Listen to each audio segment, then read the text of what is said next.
Let's talk some sports, baby. Taken by Iguodala. Iguodala to Curry. Back to Iguodala. Up for the layup. Oh, blocked by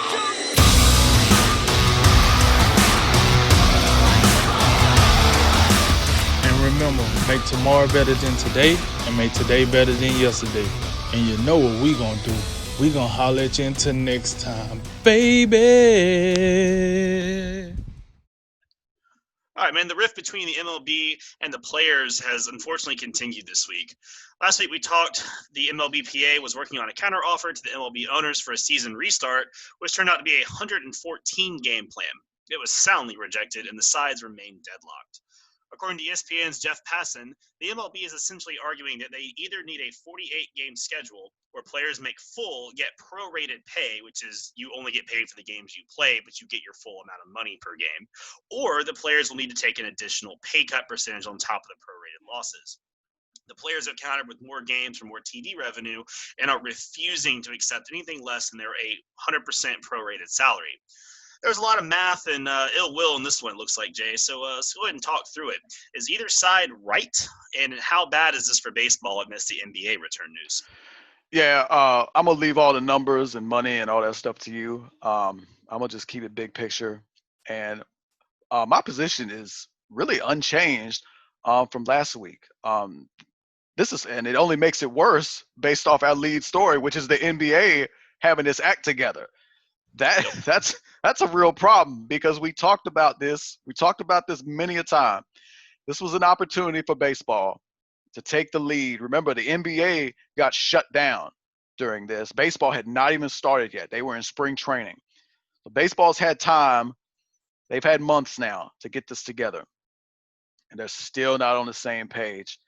And now, according to a report I read earlier, the two sides are as far apart as they've been throughout the entire process, which is the worst point that you want to be in, considering if this was a regular June 5th right now. The baseball's if we're on a regular season, no pandemic, baseball would be a third of the way done already. We'd be heading to the All-Star game in about a month, and we don't have any games played. Meanwhile, the NBA has their act together, and a big factor in this appears to be, as it was last week, the league's offer that they made had such a different feel to it than the agreement they had in March based on prorated salaries, which was the agreement they had on about March 26th. The league came back last week and said, now we want to do this sliding pay scale, which would leave more of the economic brunt on the top earners in baseball, the Mike Trouts, your Garrett Coles, list goes on and on. And the Players Association said, no, we're not doing that. And they did say last week we said the Players Association was going to make a counteroffer. They made their counteroffer, and the league rejected it. And not only did the league reject it, they said, we do not plan on making another offer. I guess maybe a counter offer maybe. But so to me, and I have figured out fully on which side of this I'm on. I'm on the player side, and normally, in a lot of situations, I'm critical of the players in these regards. But when you think about the league and the players saying that the league had their proposal in March that they had agreed to, the whole money, the whole salaries was supposed to be set, and now they went back on it in last week's proposal.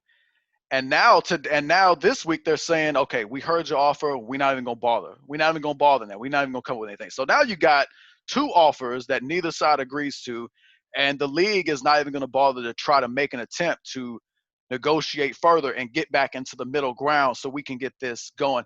It's a terrible look. When you add in all the things that we've had going on in 2020, to include a pandemic and now the social unrest that we see happening before our very eyes, baseball continuing to not have its act together is horrible from an optics perspective. And now I've been saying this, it would behoove the MLB to get this thing rolling before the NBA gets back in action. And it appears they're not going to do it unless something changes in the very near future. Somebody has a change of heart. Somebody's got to step in that middle ground and bring some order to this situation, or else baseball is just in a heap of trouble. They look horrible right now. They need some on one side. There has to be a leader or two from both sides to find middle ground and come up with a compromise, or else it's very possible right now, the where we're headed, that we will not see baseball this season, and that's a shame. Yeah, it does seem like a pretty bad situation that's not getting any better. The biggest issue, it seems like right now, is both parties, they feel unjustly hurt by a situation that's not in their control. It doesn't seem like there's any unity regarding getting things going again. Like you said, it feels like the two sides are just in their own echo chamber right now, and they're not even opening the door to see who's on the other side. The argument gets framed as the MLB versus the MLBPA, but it should be the MLB versus the coronavirus, right? That's what we should be talking about, and we're not. We're talking about the two sides within the organization. The NBA just set the example, right? They got together, they brainstormed with coaches, players, executives, blah, blah, blah. They came up with a pretty solid plan. It got voted 29-1. The only team that dissented was Portland, and they had some reason they did, but at the end of the day, it got unanimously passed. The NBA just trucked through this problem, and they are rolling into July. But meanwhile, we have a $10.7 billion organization last year arguing, however, to split however many billions they still have up amongst a pandemic. Like you said, Jay, it's optics, and they look horrible right now. The negotiations are they're kind of complicated, but like you said, what it kind of comes down to is a magic number of $326 million, which is really what we're hanging up on. There's a loss that's accepted right now. Like the league is going to lose X money per game because of the ticket sales, the revenue, the TV deals, etc. Okay, and then the question now is, well, how many games of a season do we want to put on and accept that loss? The difference is the MLB wants to do a 48-game season. 48 games is what they've said. Hey, that's all we can give you if you want your full salary. That's every per game salary does not get cut at all. The players have said, no, we want 82 games because we get more money in that case, more TV revenue. And yep. Hey, I believe last week, if you recall, the league proposed the 82 games. The players proposed 114 games. Now what is circulating is that the league wants 48 games. That hasn't even been proposed officially, but you can see the problem here. Last week we were at 82 and 114, and now you would think in the interest of compromise, the league would say, okay, instead of 82, how about we go up to like 90? You know what I'm saying? Instead, now we're going the complete other direction at 48. And that 48 just seems ridiculous to me, but that's like, I guess that's where the league has wound up getting to. And the players are saying, hey, we're not going to take anything less than that because the players want more games, and they also want it because it much more of a encompassing regular season. I mean, you would probably argue the 82 games, right, is enough to know where teams stand, right? Like you can get a good idea of what a team is after 82. And more games for the players means more money. Right, and the difference is if the league would put on 82 instead of 48, they stand to lose a total of about $326 million more dollars than they would in the 48 game.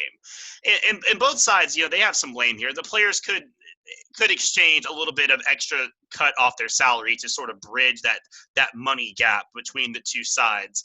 And the owners could also come off a little bit more because there's something that happens a lot, especially in America. These billionaire owners love to reap the profits and benefits when the times are good, right? But then they want to shove off the losses. We see it like these companies enjoy record profits, and then when the economy crashes, say with the COVID thing or whatever else, they immediately want to socialize the loss out to the government and the taxpayers and to other people and say, well, we're not going to accept the loss, but then when the profits are good, we want them to roll on in.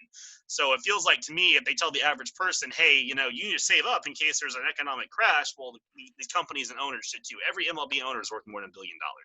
Like $326 million is not a rounding error, but it's not astronomical either. as an outside observer, I mean, you're much more connected to this than I am, but it feels like baseball has had this problem for a while of, between some teams strategically tanking. I've heard there's always been this big stink about not paying some free agents. It gives off like a vibe of like apathy in the sport. And, obviously, correct me if I'm wrong, but it feels like as a whole, they are just not super interested in getting this underway. Like the sense of urgency the NBA had just doesn't seem like it's there with MLB, does it? Yeah, and again, it all comes back to optics. And not only you talk about pandemic, you talk about, again, social unrest that we're seeing based on the murder of George Floyd, but also um, the other consequences of the pandemic is the economic fallout. When we did get a positive jobs report today, but up until today, the situation looked bleak. Experts were expecting it to get worse, and baseball's just over here on its pedestal, quibbling over millions. And it's not like this money, I believe, as Jeff Passan put it. I mean, these millions aren't a rounding error, but it's still somewhat insignificant when you consider this is $1 billion industry, and 10.7 from last year. I mean, it's yeah, it's a lot of money, and they're losing money. No doubt. The owners are saying, "Hey, we've left billions on the table. Like the total loss is gonna be like $3 billion, but we're talking like per game for these numbers." and there's plenty of working class men and women who aren't seeing a dime right now outside of their unemployment that they're getting. So when you take all that into account, yeah, it just does. It looks like both sides, and again, that's where a compromise has to take place.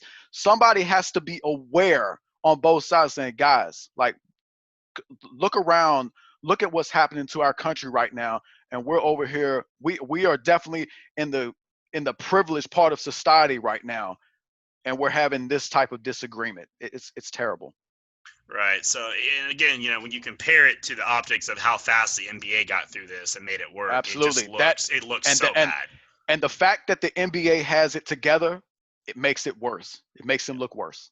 So yeah, so I think the MLB, in the end of the day, they're under now some extraordinary pressure to get this done and get a thing. Someone's going to have to blink. It's not likely the owners. History tells us usually the players are the ones that crack first. The owners are like, well, we can play whenever. I mean, we got money still. Who cares?